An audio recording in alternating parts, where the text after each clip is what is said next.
Hey, greetings and salutations. How's it going, my friends? My name's Dave Plus, Mr. Dave Plus to you, and I do teach science.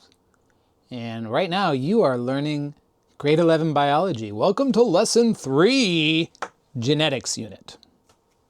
Okay, so what are we going to be talking about? We're going to be talking about the genetics theory that works.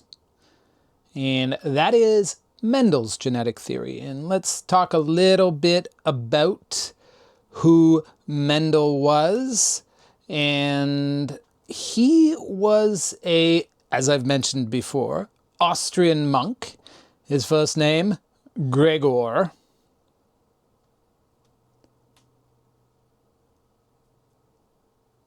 And I'm also going to talk a little bit about his conclusions. So, first strand of the, what do you call a piece of a mind map? First road on the map, first quadrant of the map would be Mendel. Let's give him a name. Let's give him a first name. We're on a first name basis. Gregor Mendel. So let's talk a little bit about Gregor Mendel, the person, who he was and what he did. And then after we'll finish with the conclusions. What did he decide based on his observations? So, let's talk about Gregor Mendel. He was a person who studied botany and mathematics. I think that's pretty interesting because he was a person who sort of really combined those two realms. And genetics is an area of biology, one of the few areas of biology that involves mathematics consistently. And why it involves mathematics is because it's really all about probabilities. What are the chances of this happening? What are the chances of that happening? If we know what your genetic profile is, we can make predictions. So Mendel studied botany, which provided him the data. He studied mathematics, which provided him with the insight. And he combined both of those things to come up with a sort of a theory for understanding how genetics worked. And Gregor Mendel studied pea plants. Okay, and the reason why he studied pea plants is there's a lot of different kinds of pea plants, so many different genes you can study. Also, the traits tend to be really consistent in how they're passed on. So these traits didn't tend to blend, which allowed him to sort of observe a lot of interesting things.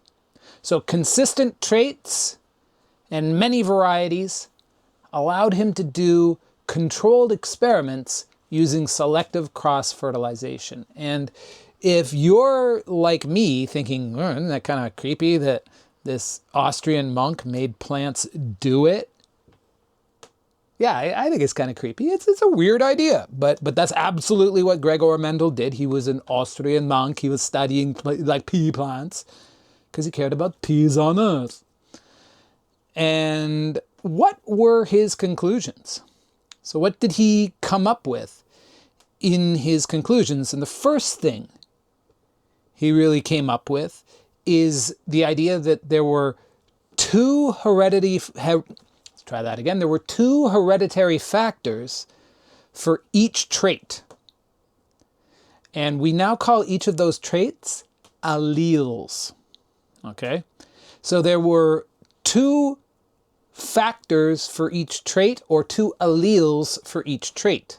Now we have modified this theory a little bit. We understand that in some cases there's more than two, but generally speaking, there's usually about two different forms of each trait. So again, let's go back to that classic brown-eyed, blue-eyed, and then when you mix it in between, you realize, oh, wait a minute, it is a little bit complex because there's not just brown and blue eyes, are there? There's green eyes, which I kind of have. So heredity is a little bit more complicated than Mendel explained it, but he was definitely pushing in the right direction, okay? So he talked about these two factors, and he said these factors would be either dominant or recessive. Now again, this turned out to be an oversimplification, but it was a great starting place on the journey. Now, if something's dominant, it always appears in every generation, okay? So, believe it or not, you know what's a dominant trait for peas? Is being yellow. Green is actually the recessive trait.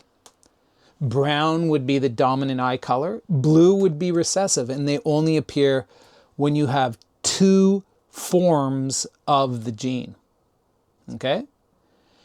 And the last thing he talked about was the law of segregation. And the law of segregation, it's not a guideline. The law of segregation says that during meiosis, each gamete gets one allele. And this really does a lot to explain how heredity works, but also like how sexual reproduction creates new combinations of DNA. And even if you think about it, why do we even need sexual reproduction? Like, why are we going through all this trouble? Well, hopefully to make new and better combinations of DNA.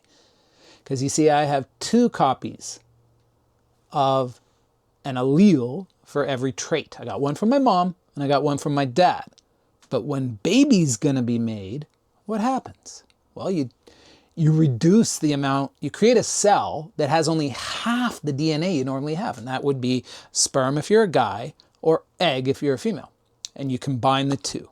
So let's go over everything again. You got Gregor Mendel from 1882 to 1884, and he studied botany and mathematics.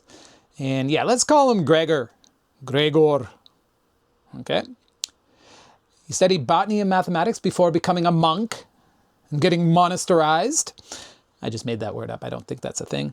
He studied pea plants and did controlled experiments where he made them do it and discovered that it appeared like there were two factors for each trait, which we now call alleles.